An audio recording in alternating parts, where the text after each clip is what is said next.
പക്ഷെ ഞാൻ ഒരു കാര്യം തീരുമാനിച്ചു, എന്തായാലും ഇനി മുതൽ ഞാൻ ഇനി ആ കറക്റ്റ് ആയിട്ടുള്ള 2 ലിറ്റർ മാത്രമേ കൊണ്ടുപോകുള്ളൂ. കഴിഞ്ഞ ദിവസം നമ്മുടെ ഒരു സുഹൃത്ത് ചോദിച്ച ചോദ്യമാണ് കേട്ടോ. അതായത് പുള്ളി നാട്ടിൽ പോകുമ്പോൾ പുള്ളിക്ക് 2 പീസ് ലഗേജ് കൊണ്ടുപോകാം, ഇതുപോലത്തെ 2 പീസ് ലഗേജ് കൊണ്ടുപോകാം. അപ്പൊ ആ ലഗേജിൽ എത്ര ലിറ്റർ കള്ള് കൊണ്ടുപോകാന്നുള്ളത്, കള്ളെന്ന് പറഞ്ഞാൽ മനസ്സിലായല്ലോ അല്ലെ.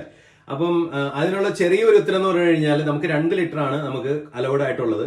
അത് നമ്മളിപ്പോ എത്ര പീസ് ലഗേജ് ആണെങ്കിലും ഒരു ബോർഡിംഗ് പാസിന് 2 ലിറ്റർ കള്ളാണ് നമുക്ക് കൊണ്ടുപോകാൻ പറ്റുക.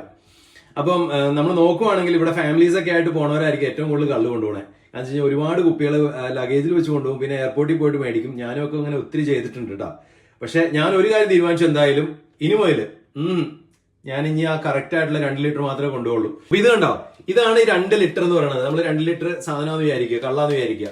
അത് പെട്ടിയിൽ വെച്ച് കൊണ്ടുപോകുകയാണെങ്കിലും നമ്മളിപ്പോൾ അവിടെ നിന്ന് ബോർഡിംഗ് പാസ് കാണിച്ച് നമ്മൾ ഡ്യൂട്ടി ഫ്രീ നിന്ന് മേടിക്കുവാണെങ്കിൽ നമുക്ക് 2 ലിറ്റർ ഒരു ബോർഡിംഗ് പാസിന് കൊണ്ടുപോകാൻ പാടുള്ളൂ. അപ്പൊ നിങ്ങൾ സാധാരണ നാട്ടിൽ പോകുമ്പോഴേക്കും നിങ്ങൾ എവിടെ നിന്നാണ്